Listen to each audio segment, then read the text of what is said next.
Replacing your Nissan key fob battery is a quick DIY task. Most Nissan models from the 2010s to the 2020s use a CR2032 coin cell battery. You'll need a small flathead screwdriver or a coin. Locate the seam on the fob, usually on the side.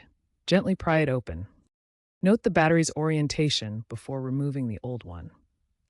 Insert the new CR2032 with the positive plus side facing up. Snap the case back together securely. This should take less than 5 minutes and save you money on dealership fees. If the fob doesn't work afterwards, reprogramming might be needed, but this is rare. Always ensure the new battery is fully charged and matches the CR2032 specification. Using the correct type prevents malfunction. Avoid touching the circuit board to prevent static damage or malfunction. Handle the key fob carefully during replacement. Dispose of the old battery responsibly by recycling it. This helps reduce environmental impact from electronic waste. While DIY replacement is generally safe, be mindful of counterfeit batteries.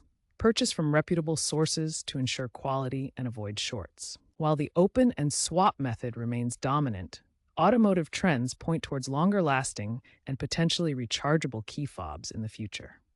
Some newer Nissan models, especially hybrid and electric vehicles, might have slightly different fobs with improved battery life or Bluetooth connectivity. By 2030, wireless charging might become more common, but for now, the CR2032 swap is the standard.